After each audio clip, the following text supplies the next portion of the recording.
Présence aujourd'hui. Donc, je suis Tatevik Dadivanian et je travaille au bureau des financements directs de la Direction générale du Trésor.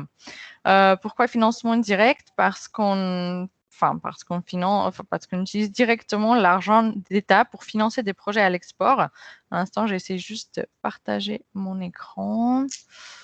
Voilà. Est-ce que vous voyez la présentation? Non. Maintenant, est-ce que vous voyez la présentation ou pas? Non. Non?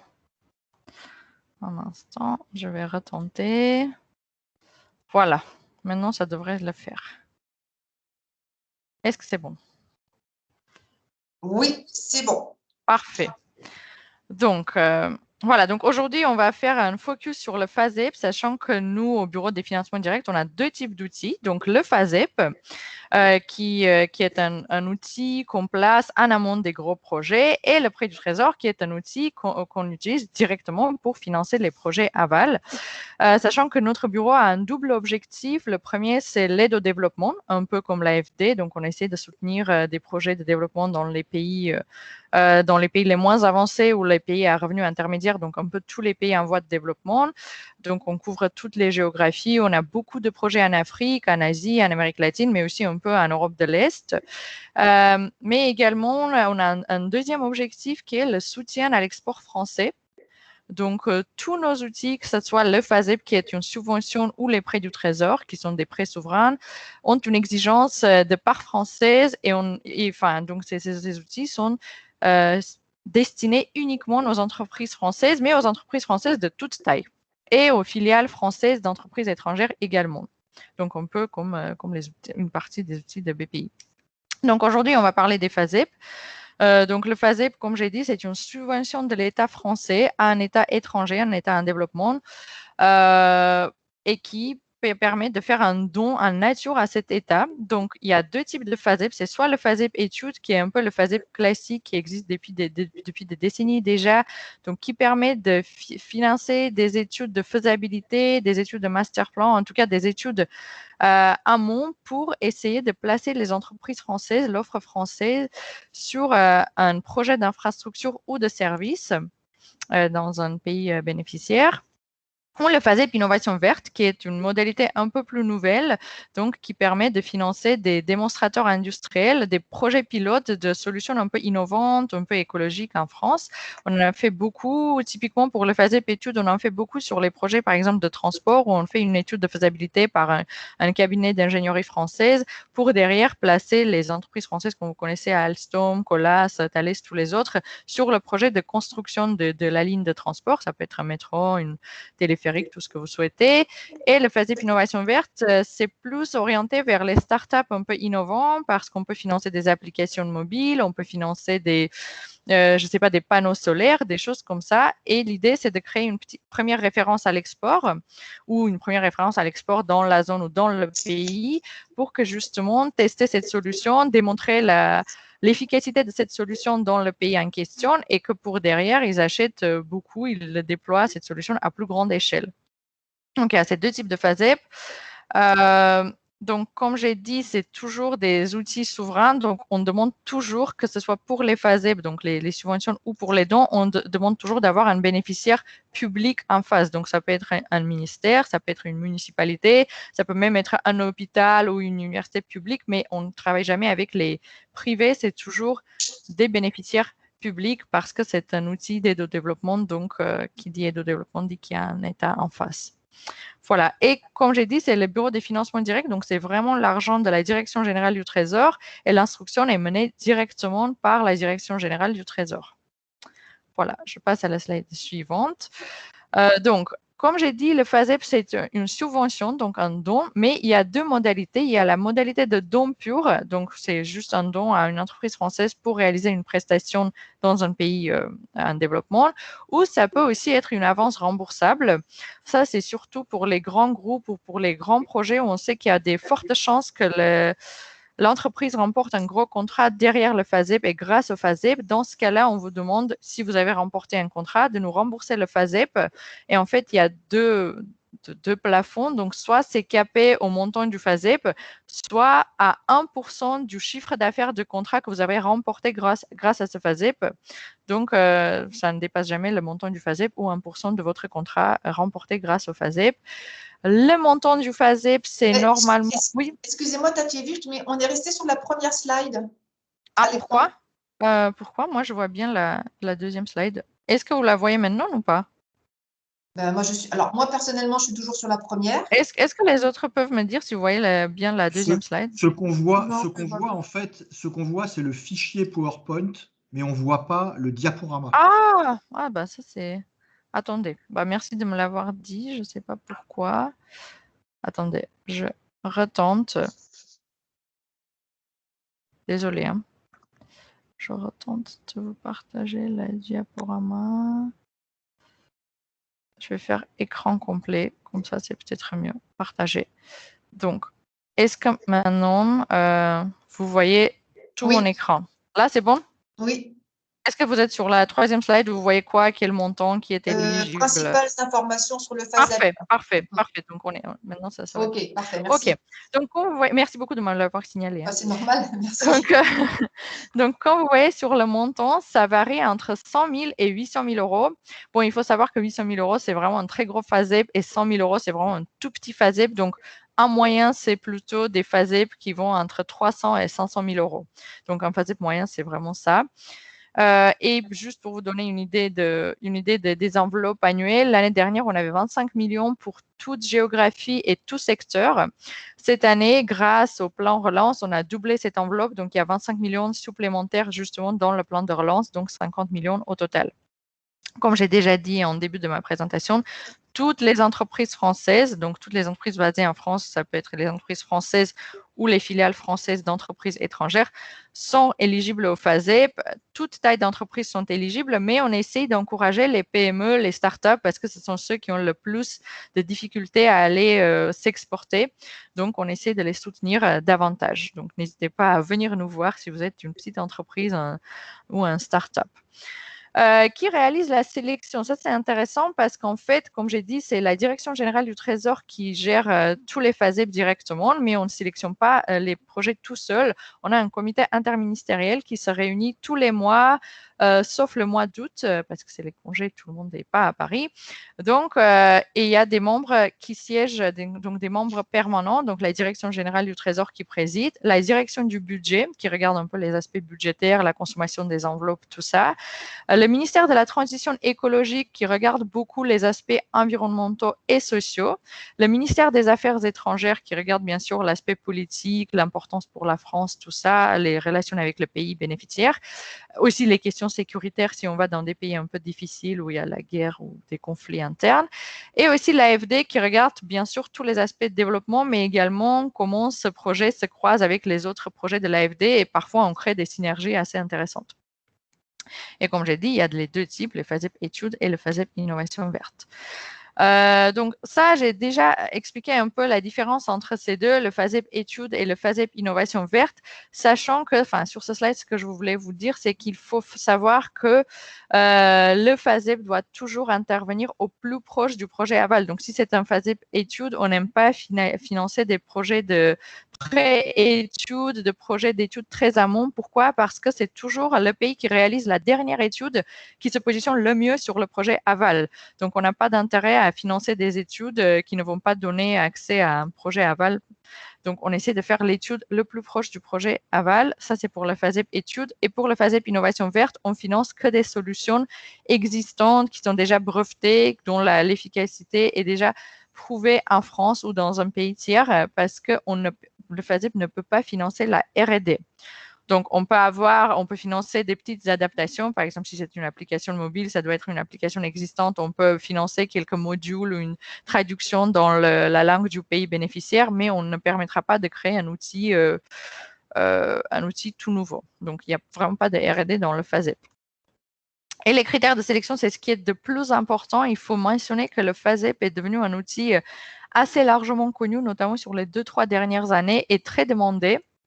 Vraiment, maintenant, on a plus de demandes que d'enveloppes, ce qui n'était pas arrivé dans les années précédentes, mais c'est sur ces 2-3 ans, on a beaucoup de demandes. Et donc, on est devenu assez sélectif. Donc, il y a tous ces critères qui doivent être remplis pour qu'on puisse octroyer un FASEP. D'abord, c'est le critère de la part française. Comme j'ai dit, notre objectif premier, c'est le soutien à l'export. Donc, sur les FASEP, on demande d'avoir minimum 85% de part française. Qu'est-ce que ça veut dire? Ça veut dire que pour les biens, s'il y a une partie d'équipement dans votre FASEP, il faut que ce soit des équipements majoritairement produits sur le sol français. Et pour les prestations de services, il faut que ce soit des services qui seront fournis par des experts français. Ça veut dire des experts qui ont un contrat de travail français, qui payent leurs impôts, leurs charges sociaux en France. Les perspectives d'exportation française, bien sûr, derrière le FASEP, on souhaite exporter, que ce soit un FASEP études ou innovation verte. L'idée, c'est justement de placer nos entreprises à l'export une fois que le FASEP est terminé. Donc, il faut bien prouver qu'il y a des vraies perspectives à l'export, que le pays est vraiment intéressé par cette solution et que l'offre française est bien positionnée face à la concurrence. Comme j'ai déjà dit, on essaie d'encourager les startups et les PME. L'appropriation locale est très importante parce que ce qui arrive souvent, c'est que la France mène le FASEP et ça se passe très bien, mais derrière, le pays n'arrive pas à gérer l'outil ou l'étude qu'on lui a proposée, qu'on lui a offert. Et donc, le projet aval tombe à l'eau à cause de ça. Donc, c'est très important dès le début de s'assurer qu'il y a une bonne appropriation locale. Donc, déjà, le bénéficiaire local est intéressé, qui a une capacité à prendre en main cette solution, mais qu'aussi le projet est prioritaire pour le pays et que donc il y a les financements qui sont identifiés pour le projet aval. Parce que sans financement, il n'y a jamais de projet. Bien sûr, il y a cette brique innovation. Donc, il faut que la technologie soit mature, il faut que ça soit adapté au pays, que le pays soit vraiment prêt à accepter et aussi prendre en main cette solution qu'on lui propose, que ce soit une étude ou un démonstrateur. Bien sûr, comme j'ai déjà dit, il y a le MTE et l'AFD, mais aussi le Trésor qui sont trop regardants sur l'aspect impact environnemental et impact sur la société, bien sûr, parce que l'aide au développement est aussi un de nos enjeux. Donc, on recherche toujours la neutralité carbone sur nos projets. On veut voir que c'est un projet qui respecte l'environnement, la biodiversité. On essaie de compenser là où il n'y a pas de solution de décarbonation complète. On essaie de compenser. Donc, ça, c'est vraiment les aspects qu'on regarde très en détail et de très près. Donc, c'est très important.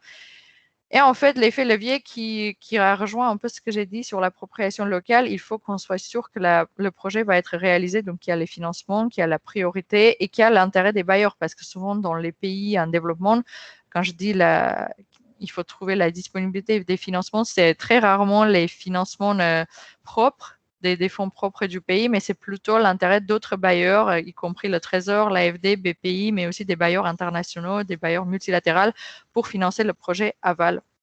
Voilà, donc pour nous, du moment où on voit que le FASEP va permettre de créer un projet concret derrière et de placer les entreprises françaises sur ce projet concret, c'est un bon FASEP pour nous et vous avez toutes vos chances d'obtenir ce FASEP. Et les avantages du FASEP, bien sûr, d'abord, c'est que l'instruction est très souple et assez rapide. Dans 95% des cas, les FASEP, les demandes FASEP, c'est vraiment à l'initiative de l'entreprise qui identifie un projet potentiel dans un pays qui l'intéresse, qui vient nous voir avec son projet. Très rarement, c'est les services économiques ou les gouvernements étrangers qui nous saisissent directement, mais vraiment, dans la majorité des cas, c'est vous-même qui identifiez les projets qui vous intéressent. Et l'instruction est assez rapide, c'est 3 mois en moyenne. Pourquoi 3 mois? Parce qu'il y a 2 passages en comité. Donc, comme je vous ai déjà dit qu'il y a un comité interministériel qui fait la sélection des dossiers. Il faut 2 passages. Un premier passage avec juste une petite fiche assez légère pour donner un avis de principe. Et ensuite, si l'avis de principe est favorable, on vous demande de bien travailler le dossier avec beaucoup d'annexes techniques et financières. Et on passe en comité une deuxième fois pour un avis final d'octroi. Donc, c'est 3 mois en moyenne pour les bons dossiers, des dossiers qui sont bien ficelés et où il n'y a pas beaucoup de choses à retravailler. Donc, accompagnement renforcé, bien sûr, il y a un fort portage politique parce que le FASEP étant une subvention de l'État, vous êtes toujours accompagné par l'ambassade et surtout le service économique des ambassades du pays bénéficiaire. On a des services économiques presque dans tous les pays du monde qui suivent les FASEP de très près. Et d'ailleurs, quand vous venez nous voir pour proposer un FASEP, on vous dit toujours d'aller voir d'abord le service économique pour avoir leur avis, pour voir ce qu'ils en pensent localement, parce que nous, on suit tous les pays du monde et donc on n'a pas beaucoup d'informations sur chaque pays, sur la situation ou l'intérêt du projet pour ce pays concret. Donc vraiment, vous travaillerez beaucoup avec les services économiques. Voilà. Et bon, les conditions financières très avantageuses parce que c'est, comme j'ai dit, une subvention pure ou une avance remboursable, mais dans tous les cas, c'est un vrai boost pour nos entreprises. J'ai déjà parlé du doublement de l'enveloppe cette année. Ok. Et maintenant que vous avez compris comment les FASEP sont sélectionnés et octroyés, il faut comprendre comment ça fonctionne après l'octroi. Donc, une fois que vous avez passé une deuxième fois un comité et que je vous ai donné un avis favorable, on commence l'étape de contractualisation. Donc, d'abord, vous signez un MOU avec le bénéficiaire local, où vous présentez le projet dans ses grandes lignes, où vous dites que le bénéficiaire doit vous aider, vous suivre tout au long de la réalisation du FASEP, vous fournir les données si vous en avez besoin, notamment pour les études, vous fournir des équipes ou du terrain si c'est un démonstrateur. Donc, en tout cas, un MOU qui inclut toutes les responsabilités des deux côtés et les droits. Et ensuite, vous signez une convention d'application avec Natixis DAI. Natixis DAI, c'est la direction des activités institutionnelles qui gère le back-office financier de tous nos outils, que ce soit les FASEP ou les prêts du Trésor, depuis les années, je ne sais plus exactement la date, mais ça fait vraiment des décennies qu'ils font ça.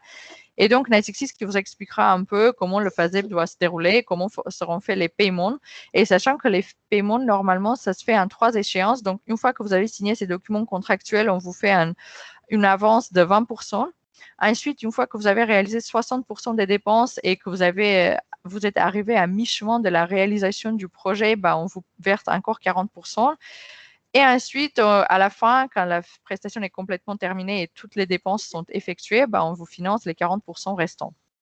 Sur les livrables, c'est intéressant parce que, en fait, ce qu'on fait, on essaie sur les FASEP, il y a toujours une ou deux entreprises qui sont les bénéficiaires directs du FASEP, mais on vous demande toujours de constituer ce qu'on appelle un club de suivi. Ça veut dire que c'est un club qui réunit toutes les entreprises. Et ici aussi, on vous demande d'encourager l'inclusion des startups et des PME qui peuvent être intéressés par ce FASEP. Et donc, ça peut être des entreprises qui s'y intéressent directement parce qu'ils peuvent directement bénéficier du projet aval, ou des entreprises qui s'y intéressent un peu plus indirectement parce qu'ils veulent nouer des contacts avec ce pays, ou ils veulent voir comment ça se passe pour vous pour demander un autre FASEP. Donc, toutes les entreprises intéressées sont incluses dans le club de suivi. Et ça veut dire que durant la réalisation du FASEP, on fait des réunions de club de suivi 2 fois, justement une fois quand on verse les 40% et une fois quand c'est terminé à la fin, justement, où vous leur présentez un peu comment s'est déroulé le FASEP pour vous, quelles étaient les relations avec les bénéficiaires locaux et surtout, quelles sont les potentielles retombées aval pour eux-mêmes et pour vous aussi. Donc, ça permet un peu aux autres entreprises françaises de profiter indirectement de votre FASEP. Donc, il y a ces clubs. Oui. Oui, excusez-moi, Tatiana, c'est quoi un MOU? Un MOU, c'est un Memorandum of Understanding, c'est une sorte d'AIG, accord cadre, qu'on signe avec les bénéficiaires qui un peu détaille l'objet de la prestation FASEP, qui explique un peu les droits et les devoirs de chaque partie bénéficiaire. Voilà, c'est un document assez léger, c'est pas vraiment un document juridique, mais plutôt une lettre d'engagement un peu qui stipule les grandes lignes du FASEP. Voilà. Et donc, il y a les clubs de suivi qu'on fait 2 fois, comme j'ai dit, mais en même temps qu'on fait les clubs de suivi, vous faites les réunions tripartites entre l'entreprise qui porte le FASEP ou les entreprises qui portent le FASEP, le service économique du pays bénéficiaire et directement le bénéficiaire public qui est le bénéficiaire de votre FASEP. Et ces réunions tripartites permettent justement de un peu présenter l'avancement du FASEP au service économique, aussi au client final, et de voir si les côtés sont satisfaits, s'il y a des choses à modifier, et justement d'ancrer un peu les choses pour justement avoir des retombées aval. Donc, de dire aux bénéficiaires, OK, maintenant qu'on a fait le FASEP sur une subvention de la France, comment vous voyez la suite pour nous? Est-ce qu'on peut se positionner sur le projet aval? Quels sont les financements? Quel est le calendrier? Tout ça. Et bien sûr, vous êtes accompagné tout au long de ce processus par nous-mêmes à la Direction générale du Trésor à Paris, par le service économique sur place et aussi par Natixis DAI pour les questions un peu techniques de paiement, de financement, de facture, tout ça. Et ensuite, puisque je vous ai dit, le plus important pour le FASEP, c'est de créer des retombées pour l'export français. Et donc, on suit ça de très près. Il y aura un reporting annuel à Natixis à faire pendant 5 ans minimum après la fin du FASEP. Donc, supposons si le FASEP, la prestation de l'étude ou le démonstrateur a duré 1 an, après la fin, pendant 5 ans, on vous enverra toujours un questionnaire pour voir si ce FASEP vous a permis de créer des contrats, soit dans ce pays, soit dans les pays limitrophes. Mais en tout cas, est-ce que ce FASEP vous a aidé vraiment à commencer à exporter? Voilà. Et j'ai gardé le meilleur pour la fin. En fait, ça fait 3 ans que nous lançons des appels à projets pour un peu augmenter la visibilité de l'outil FASEP, mais également pour avoir des offres de FASEP dans des secteurs ou sur des sujets qui nous intéressent particulièrement. Donc, il y a 2 ans, le sujet, c'était appel à projet pour la ville, enfin des solutions pour la ville intelligente en Afrique. Donc, c'était que pour l'Afrique et des solutions de Smart City ville intelligente. L'année dernière, en 2020, l'idée, c'était le traitement des déchets et le recyclage. Et cette année, c'est les solutions innovantes pour la décarbonation des services essentiels. Services essentiels, ça inclut le logement, le transport, l'éducation, la santé, enfin tout ce que vous voulez, tous les services quotidiens. Et on cherche des solutions qui permettent de décarboner ces services-là, de baisser l'empreinte carbone de tous ces services. Donc, qu'est-ce qu'on cherche?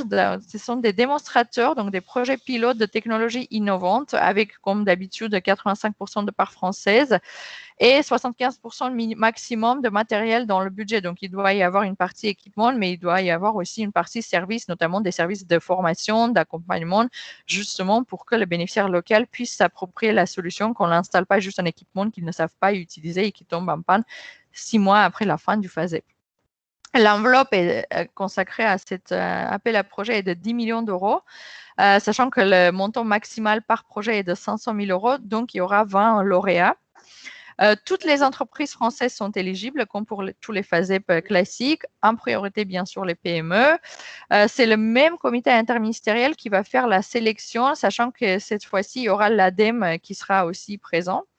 Et la soumission est ouverte avant le 15 septembre et on fera la sélection finale en novembre, sachant que d'abord, il y aura une shortlist comme les années précédentes de candidats présélectionnés qui viendront pitcher, donc présenter leur projet et répondre à nos questions à l'oral. Ce sera en visio ou en présentiel en fonction de la situation sanitaire à l'automne. Et je pense mi ou fin novembre, vous aurez les résultats définitifs, donc les lauréats seront officiellement annoncés. Et comment les entreprises, justement, ont connaissance de ces appels à projets? En fait, c'est publié sur notre site. On essaie de communiquer un peu sur les réseaux sociaux et tout, mais aussi, voilà, j'essaie d'en parler dans toutes les présentations de nos outils que je fais. Et sachant qu'Annie, juste après votre présentation, je vais vous envoyer quelques documents sur le FASEP, des guides un peu de part française, des guides de FASEP, mais aussi j'enverrai le lien vers ce site qui présente justement cet appel à projet. Comme ça, vous pouvez partager avec toutes les entreprises intéressées et ils peuvent candidater avant le 15 septembre. Donc ça, c'est pour plus d'informations. Bien sûr, vous pouvez trouver tout ça sur notre site, mais je vous enverrai les documents. C'est plus intéressant et plus facile à trouver que sur le site. Et pour les phases, pour les questions, vous pouvez écrire sur notre mail aide-projet-dgtrésor-gouv.fr, mais tout ça, ça sera aussi dans les documents que je vous passe. Donc, je vais arrêter le partage et je vais mettre ma vidéo. Est-ce que j'ai arrêté le partage? Oui. Parfait. Est-ce que vous me voyez? Pas encore pour le moment. Alors, je continue donc l'enregistrement. Y a-t-il des questions parmi vous sur cette première partie? Dans quel cas on peut peut-être y répondre si c'est des questions plus surtout rapides. Il y aura peut-être plus de questions après la présentation donc, de Justine Andrieux pour Coolroof. Donc d'ailleurs à ce sujet, je vais donc la mettre pas de questions à ce stade? Ok. Donc, je reviens là-dessus. Donc, j'espère que tout va bien fonctionner. Alors, y a-t-il beaucoup de dossiers en Bretagne, FASEP? Malheureusement, non. Justement, on a identifié Coolroof, donc je me rends compte que l'outil n'était pas très bien connu en Bretagne et j'espère justement qu'après ma présentation d'aujourd'hui, on recevra beaucoup de dossiers bretons, mais aussi dans le cadre de cet appel à projet, j'espère qu'il y aura des candidats et des lauréats. Bon, il y a une autre entreprise, mais aussi, elle est dans, je ne sais plus si c'est le 29 ou 56. Bon, alors, tac, tac, tac, tac.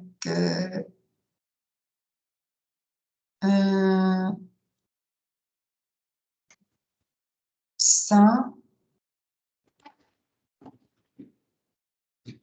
j'ai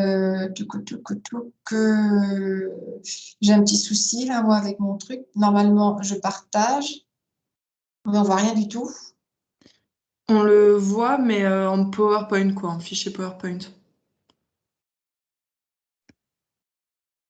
Il faut que je fasse quoi, moi, du coup, pour que ça fonctionne bah, il faut que je déroule alors peut-être les.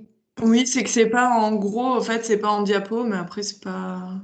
Alors, attendez. Je sais pas comment Tatevic a fait tout à l'heure. Je peux essayer, sinon, si vous Moi, voulez. j'ai juste fait Oui, partager mon écran et ensuite j'ai déroulé un grand sur mon écran et ça a montré voilà, mon c'est écran. ça. Donc, partager l'écran et le dérouler en plein écran. Ça doit être ça, je pense, maintenant. Ouais, c'est bon. Ouais, bon, on C'est va. bon? Oui. Donc, merci pour l'invitation, Annie. L'objectif, c'est de vous faire Merci à vous. un petit retour d'expérience sur l'expérience de Coolroof avec le FASEP. Donc, on peut passer, Annie. Oui. Oh, pardon, excusez-moi. Pas de souci. Donc très brièvement, l'idée c'est de vous faire un petit peu, vous donner des éléments de contextualisation. Donc qu'est-ce que fait Coolroof et quel est notre projet FASEP qu'on a monté et vous faire rentrer un peu plus dans le cœur du sujet sur le retour d'expérience. Donc la candidature qu'on a présentée au FASEP, les difficultés qu'on a rencontrées et des éventuels conseils que je pourrais vous donner en tant que futur porteur de projet FASEP. Donc on peut passer. Donc Coolroof France, c'est une ESS qui a bientôt 6 ans. Et au fait, on est un bureau d'études qui a produit un revêtement réflectif de toiture. Donc c'est un revêtement blanc qu'on vient appliquer sur les toits et qui va renvoyer 95% du rayonnement solaire. Donc ça va permettre au fait de garder le bâtiment plus frais de manière naturelle sans avoir à utiliser excessivement de la climatisation ou ça va permettre d'offrir un meilleur confort thermique pour les personnes qui peuvent pas se climatiser. Donc on est une PME, on a quand même bien grossi là, depuis l'année dernière. Moi quand je suis arrivée, on était une dizaine et maintenant on est une vingtaine. Mais du coup, on est un bureau d'études qui se structure autour de deux compétences principales, donc la thermique des bâtiments et le revêtement, c'est-à-dire l'amélioration de notre formule, le biosourcing de la formule, comment on fait en sorte, par exemple, de remplacer les pigments de la peinture par de la coquille d'huître. Donc, on a toutes ces réflexions environnementales-là. On a le pôle travaux donc, qui va venir appliquer le revêtement sur nos chantiers en France et le pôle du coup que je dirige qui est sur la gestion de projets sociaux et environnementaux. Puisque du coup notre produit est éligible notamment à plusieurs appels à projets pour tout ce qui est sur des thématiques d'innovation vu que c'est un produit considéré comme innovant et sur des questions de développement durable et environnement. Donc, on peut passer à la slide suivante, Annie, s'il vous plaît. Et donc, la raison d'être du projet qu'on a monté pour le FASEP, on a identifié le Sénégal comme pays d'implantation, puisque c'est un pays où il y a un rayonnement solaire très important, donc des problématiques de chaleur, et où il y a un coût de l'électricité qui est assez élevé. Donc, ça va accroître le phénomène d'injustice climatique, qui est de dire, si j'ai de l'argent, je vais pouvoir me climatiser et profiter d'un certain confort thermique. VS, si j'en ai pas, ben, je suis plus vulnérable et plus impactée par le réchauffement climatique qu'on est en train de tous subir. Donc, il y a plusieurs enjeux autour de notre projet. Donc, d'une part, des enjeux environnementaux, puisque il y a ce qu'on appelle le cercle vicieux du rafraîchissement actif, qui est de dire, bah, on est dans une situation où on a un réchauffement climatique qui, maintenant, plus personne ne peut le nier. On a des vagues de chaleur qui augmentent. Donc, bah, plus on va avoir chaud, plus on va avoir besoin de se rafraîchir, plus on va utiliser de la climatisation, de la ventilation, mais qui, au final, vont rejeter des gaz à effet de serre. Et donc, ça va venir augmenter la problématique de réchauffement climatique. Donc, l'objectif, au fait, c'est grâce à des solutions passives, non énergivores, de venir un petit peu briser ou tout du moins atténuer ce cercle-là.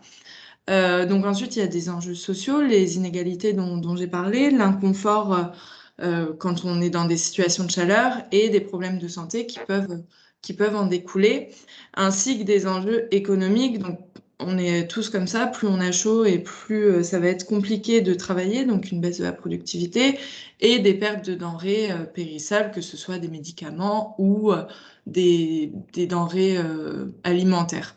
À savoir qu'en France, nos principaux clients, c'est la grande distribution, l'industrie pharmaceutique, donc tous ceux qui ont des problématiques de rafraîchissement. On peut passer aux objectifs du projet. Donc, on a monté un projet dans le cadre du FASEP qui s'appelle Démonstration et promotion du coolroofing au Sénégal, dans une optique de fraîcheur sur la ville. Donc, nos objectifs, c'est de revêtir jusqu'à 15 000 m² de toiture. Et pour cela, de sélectionner au fait des typologies de bâtiments différentes, puisque, comme son nom l'indique, c'est d'avoir des éléments de démonstration. Et donc, pour avoir des démonstrations complètes, on veut essayer par exemple, d'avoir des bâtiments climatisés, des bâtiments non climatisés, d'avoir des bénéficiaires qui sont différents. L'impact qu'on va chercher, c'est une chute de la température sous toiture de 5 à 10 degrés, 30% de réduction de coût des usagers qui climatisent et accéder à des conditions dignes d'habitation ou de travail. Donc pour cela, on s'est mis en partenariat avec l'Agence de gestion du patrimoine bâti de l'État. Et donc, comme son nom l'indique, ça va venir gérer au fait tous les bâtiments de l'État sénégalais. Donc, on peut passer à la candidature au FASEP. Donc, comment on en est venu au fait à candidater? En fait, ces enjeux-là, un petit peu sociaux, environnementaux, on les a dès le début eus à la création de Coolroof. En 2018, on a obtenu les statuts de SS. Et il y a toujours eu cette volonté de trouver des moyens d'action pour rendre accessible la solution à des publics plus vulnérables. Ça vient aussi d'une volonté des dirigeants. Par exemple, Antoine Aurelou, qui était directeur général, avait une forte expérience dans le milieu ONG, par exemple en ayant travaillé à la voûte nubienne. Donc, ces valeurs sociétales et environnementales-là, il les portait dès le début de la création de Coolroof. Ensuite, en 2019, on a candidaté à une première compétition qui est une compétition américaine et qui s'appelle le Million Coolroof Challenge, qui sélectionne 10 finalistes dans le monde. Et l'objectif, ça va être de venir appliquer du Coolroof sur 1 million de toitures, enfin 1 million de mètres carrés. On n'y est pas encore. Nous, on a juste fait du coup une petite application sur un quartier défavorisé de Dakar où on a peint sur 17 bâtiments. Et donc ça a été nos premiers pas au Sénégal, où on a travaillé avec des partenaires locaux. On a toujours cet objectif de se dire, on travaille avec le tissu local, puisque c'est eux qui ont la connaissance du contexte, c'est eux qui vont pouvoir nous aiguiller. Nous, on apporte un procédé, on apporte des compétences, mais on réalise un transfert de technologie pour des personnes, et donc c'est important qu'elles s'emparent de cette problématique-là. Et on a également, la même année, été lauréat de InnoWide. C'est un financement européen qui nous a permis de financer une étude de marché vraiment complète sur le Sénégal. Donc cette fois-ci, plus sur des objectifs commerciaux et de donner tous les feux au vert pour dire le Sénégal est quand même un pays intéressant pour implanter notre solution d'un point de vue commercial. Donc en fait, grâce à ces premiers projets, on a pu identifier la GPBE, on a pu identifier les problématiques, avoir une certaine connaissance des enjeux. Et donc, ça nous a permis de monter notre projet FASEP. Et là, actuellement, on est dans la logique de faire grandir un petit peu tous ces projets-là et de voir un petit peu l'assiette plus générale sur la ville durable. Et donc de travailler en consortium avec d'autres solutions passives pour travailler sur la thématique d'îlots de fraîcheur et non plus d'îlots de chaleur dans les villes, mais basé sur des solutions naturelles telles que le coolroofing et la végétalisation. Et donc ça, c'est un nouveau projet qu'on est en train de monter dans le cadre du Fonds français de l'environnement mondial, pour lequel on a déjà passé la première étape. Et clairement, un projet comme le FASEP, c'est grâce à ça qu'on peut passer les étapes pour des plus gros projets comme ceux du Fonds français de l'environnement mondial. Donc, on peut passer aux difficultés, puisqu'il y a beaucoup d'avantages au FASEP, mais c'est vrai que, comme chaque projet, on a eu quelques difficultés. La première, je ne sais pas s'il y en a qui travaillent sur les thématiques des bâtiments, mais première difficulté à laquelle on a été confrontés, en fait, on s'était dit, on va partir de la base de données des bâtiments de la GPBE, puisqu'ils ont des milliers de mètres carrés, et puis on va sélectionner les bâtiments les plus avantageux pour tester le coolroofing. Premier problème, c'est que il y a 80% de l'étanchéité des parcs de la GPBE qui permettent pas d'appliquer du cool roofing. Donc, on a dû un petit peu étendre notre champ de vision, travailler avec la GPBE pour trouver des nouveaux bâtiments. Et au final, une phase qui, on pensait, allait nous prendre 1 voire 2 mois maximum, nous en a pris 6. Mais au final, c'était un mal pour un bien puisqu'on a réussi à sélectionner des bâtiments qu'on trouvait pertinents. Donc, on a 5 sites, c'est 2 lycées, le Centre national de transfusion sanguine, un centre de santé et un logement. Donc, c'est des typologies de bâtiments qui sont assez intéressantes. Et puis aussi, il y a un fort impact social derrière, puisque par exemple, sur un des lycées qui n'ont pas du tout la climatisation, ils nous disaient, bah, cette salle de classe-là, enfin, ces salles de classe-là, on les appelle les poulaillers parce qu'il fait tellement chaud pour étudier pendant la saison où il fait chaud que bah, les étudiants, c'est super compliqué pour eux d'étudier dans ces conditions. Donc, on est assez content, mine de rien, de cette sélection de bâtiments, même si du coup, ça a été une phase plus longue que prévu. Il y a eu aussi des difficultés sur la réactivité, puisque la GPBE, c'est une institution du ministère, enfin du gouvernement sénégalais, et il faut tout faire valider par une dizaine de personnes à chaque fois. Donc c'est vrai que tout ça, ça va venir à chaque fois ralentir un petit peu les process, mais c'est comme ça, il faut le savoir, il faut anticiper au maximum. Et puis, bah, comme chaque entreprise, on a commencé notre projet en avril 2020, donc en pleine crise sanitaire. Donc, on n'a pas pu se déplacer avant janvier au Sénégal. Et encore, il faut qu'on fasse des demandes d'autorisation au consulat qui sont plus ou moins incertaines. Et on a eu un ralentissement de nos activités qui ont forcément eu un impact sur le projet FASEP. Donc voilà un petit peu un petit aperçu des difficultés qu'on a eues. Et maintenant, plus sur la partie conseil. Le principal conseil que j'aurais, c'est d'être accompagné par quelqu'un qui connaît bien tous ces processus de financement. Nous, on travaille avec un cabinet de conseil qui est vraiment spécialisé dans les montages de projets, dans les montages de financement et sur les thématiques d'environnement. Et donc, c'est le cabinet Stataire avec Mine qui a une forte expérience dans tout ce qui est GRED, GRS, enfin, une forte expérience dans ces domaines-là. Et c'est lui qui a monté notre projet GCRC, c'est lui qui a monté notre projet FASEP, qui est en cours de montage du FEFEM, et donc qui vraiment a une vision large de tous les enjeux. Il a un fort réseau, donc aussi des personnes qu'on peut mobiliser. Et ça, vraiment, on a 100% de succès du coup à nos candidatures grâce à lui. Après, il y a les partenariats, essayer de nouer des partenariats solides, que ce soit avec le partenaire principal du projet. Donc nous, dans notre cas, c'est la GPBE, mais aussi avec tous les partenaires qu'on va solliciter, que ce soit en France ou au Sénégal. Et donc, nous, on travaille beaucoup, je le disais, avec l'écosystème local, et c'est super important, en fait, qu'ils comprennent bien les enjeux, qu'on les embarque dans le projet. Et donc, j'en viens un petit peu au point mobilisation, qui est d'expliquer déjà en interne que votre entreprise, que toute l'entreprise ait conscience du projet, pourquoi vous faites ça, qu'ils soient mobilisés dedans, et surtout de mobiliser les ressources que vous allez impliquer directement dans le projet. Nous, par exemple, c'était la responsable du BE thermique et la responsable du BE revêtement, qu'elles soient incluses dès le montage, qu'ils puissent dire, bah voilà, moi je pense que ça serait pertinent, enfin, qu'on profite de leur expertise.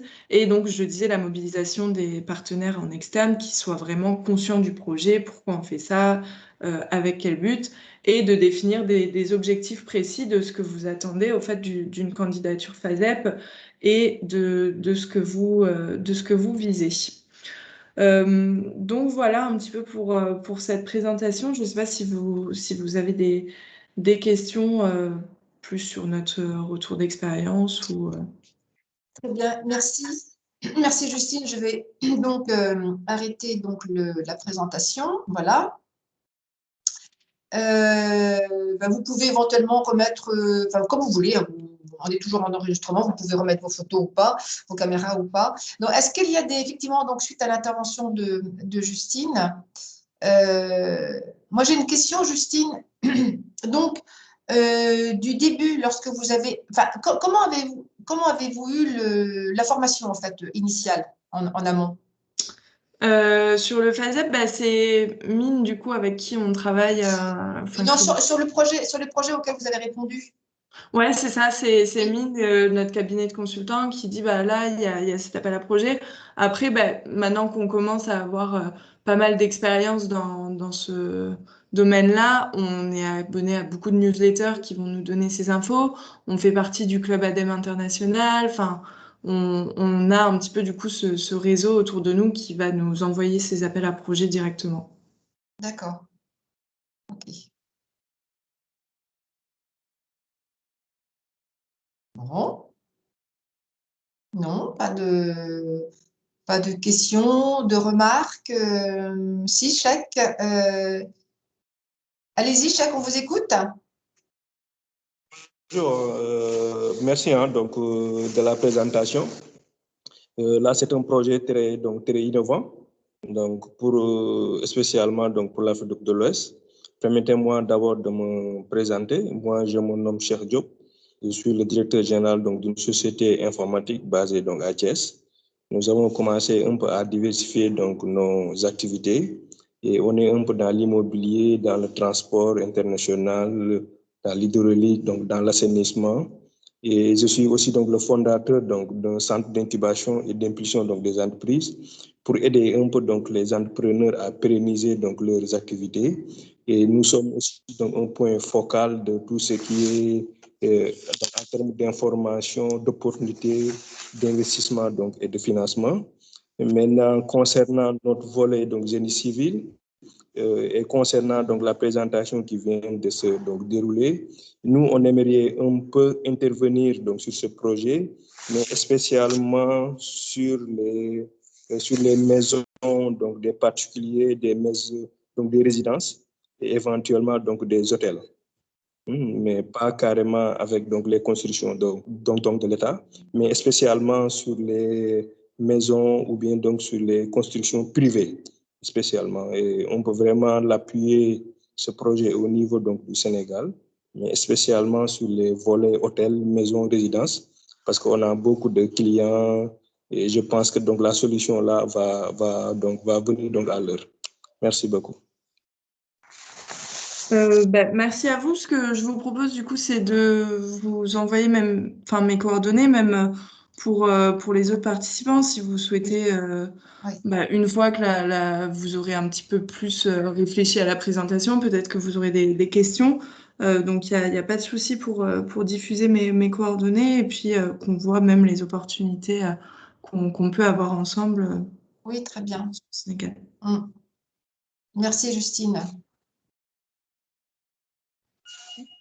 Je demande juste si vous êtes implanté au Maroc, vous avez déjà travaillé là-bas? Alors, le Maroc, on vient de remporter un appel à projet avec l'ambassade de Rabat, qui est innovant pour une ambassade plus verte, et qui consiste à faire un démonstrateur sur le consulat. Donc, ça sera notre première implantation. Et puis, en fait, comment on fonctionne pour développer notre activité à l'international, c'est qu'on se base un petit peu sur comme des distributeurs. Enfin, c'est des personnes qui nous contactent en disant j'ai entendu parler de votre solution, je pense qu'il y a des opportunités dans mon pays, j'aimerais la développer.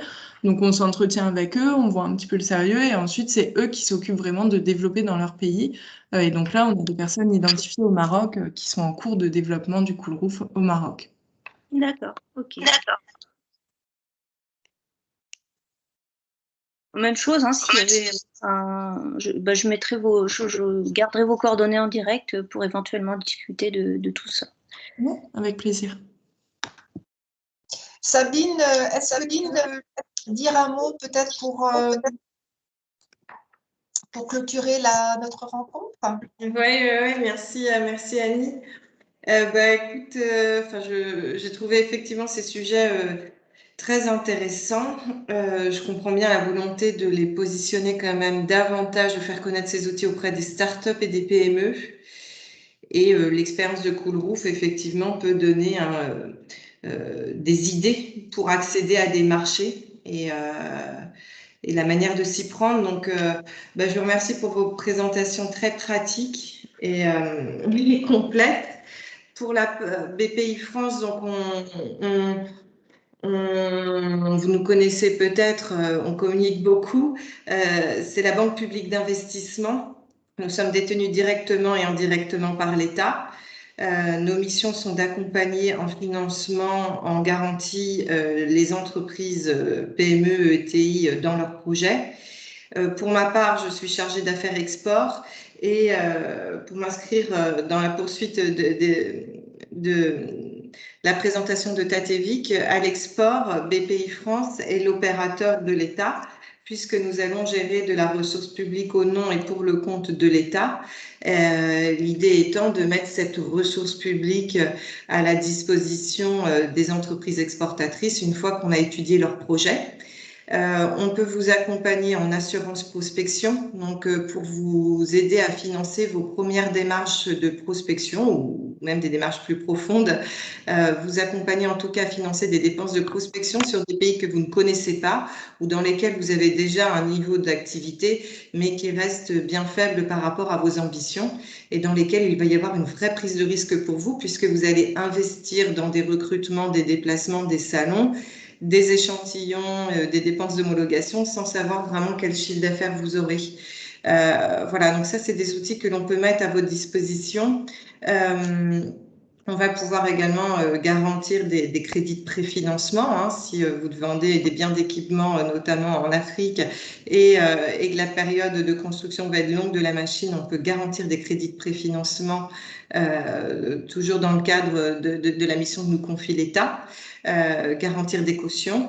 Et puis vraiment pour m'inscrire dans ce que disait Tatevic, on va pouvoir également apporter des financements aux acheteurs étrangers. Et ça, c'est une activité, je dirais, qui se développe essentiellement en Afrique.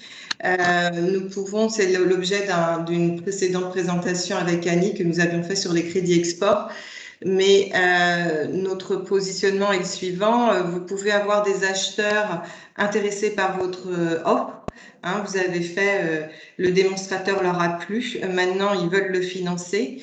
Ces acheteurs, on peut être sur des acheteurs souverains, mais aussi des acheteurs privés.